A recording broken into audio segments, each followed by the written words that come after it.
Media మిత్రులందరికీ నా నమస్కారం. నేను డాక్టర్ చదలవాడ అమూల్య. డాక్టర్ చదలవాడ అరవింద్ బాబు గారు వాళ్ళ కుమార్తెని రెండోసారి ఉమ్మడి అభ్యర్థిగా ఆయనకు అవకాశం ఇచ్చి మళ్ళా ఈసారి ఆయనని గెలిపించుకోవడానికి తాపత్రయం పడుతున్న నరసరావుపేట జనాలందరికీ నా అభినందనలు. ఈరోజు నరసరావుపేట పట్టణంలో 34వ వార్డులో ఎలక్షన్ క్యాంపెయినింగ్ చేయడం జరుగుతుంది. ఇక్కడ జనాలు అనూహ్య స్పందన చూసి మాకు చాలా ఆనందకరంగా ఉంది.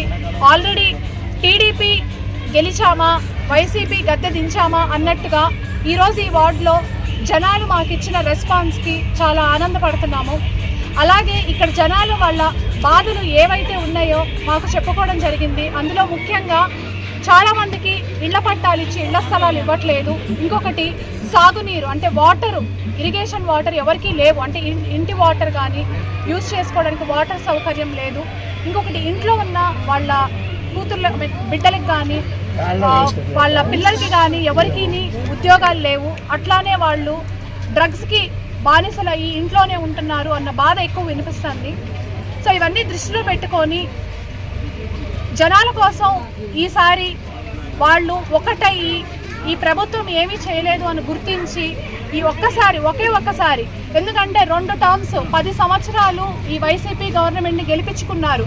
ఇక్కడ ఉన్న ఎమ్మెల్యే గోపిరెడ్డి శ్రీనివాసరెడ్డి గారు ఎంత అభివృద్ధి చేశారో మన కళ్ళ కట్టినట్టు కనిపిస్తుంది. ఆయన ఏది అభివృద్ధి చేయలేదు. రోడ్డులు లేవు, వాటర్ లేదు, ఉద్యోగాలు లేవు, ఇవేమీ లేవు.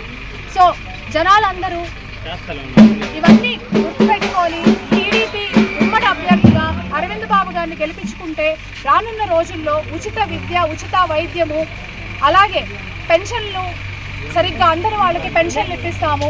ఇళ్ల పట్టాలు ఉండి కూడా ఇల్లు లేని వాళ్ళకి ఇల్లు ఇస్తాము, ఇల్లు కట్టిస్తాము.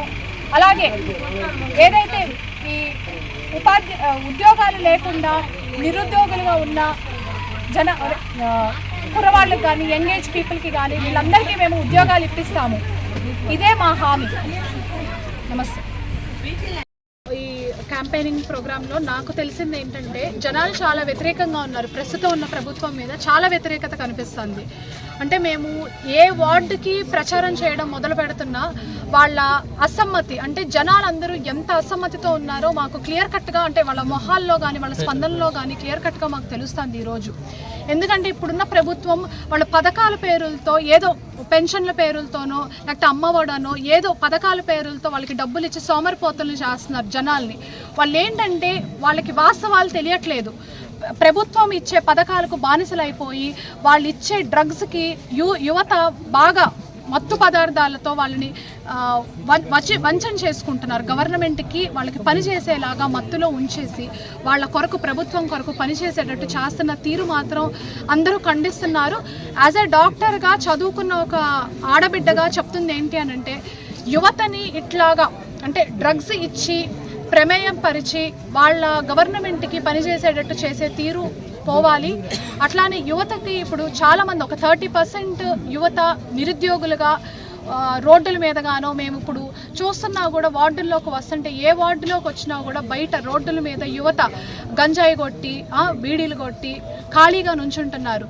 ఇప్పుడనే కాదు, గత 1 సంవత్సరం 2 సంవత్సరాల నుంచి ఇది ప్రతి ఓపెన్గా గంజాయి కొట్టి డ్రగ్స్ కొట్టి యువత అనేది పని పాట లేకుండా రోడ్డుల మీద నుంచొని వాళ్ళని ఎట్లా అంటే గూండాలుగా ఒక రాజకీయం చేస్తే మేము వచ్చే ఎన్నికల్లో మిమ్మల్ని గూండాలుగా వాడుకుంటాము, పోలింగ్ బూతుల్లో నుంచోబెట్టి వాళ్ళతో దాడులు చేయించి ఓటింగ్ వేయించకుండా చేసే ప్రోగ్రాము ఇప్పుడు ఈ ప్రస్తుతం గవర్నమెంట్ చేస్తుంది. ఇది అందరూ ఖండించాలి. ఇంట్లో కూర్చునే వాళ్ళు, ఈ పథకాలు తీసుకునే వాళ్ళు ఏంటంటే వాళ్ళకి పథకాలు ఒక్కటే కనిపిస్తున్నాయి. వాళ్ళ ఇంట్లో ఉన్న ఆడబిడ్డలు కానీ వాళ్ళ ఇంట్లో ఉన్న యూత్ ఏదైతే యూత్ 5 ఏళ్ళుగా గోపిరెడ్డి శ్రీనివాసరెడ్డి ఎమ్మెల్యేగా ఉన్నారు. నిన్న కూడా మీరు వార్డులో తిరుగుతున్నటువంటి నేపథ్యంలో అడుగడుగున సమస్యలు చెప్తున్నటువంటి పరిస్థితి. 5 ఏళ్ళుగా ఎటువంటి అభివృద్ధి జరగలేదంటున్నారు, వాళ్ళేమో అభివృద్ధి జరిగిందంటున్నారు. ఏం చెప్తారు?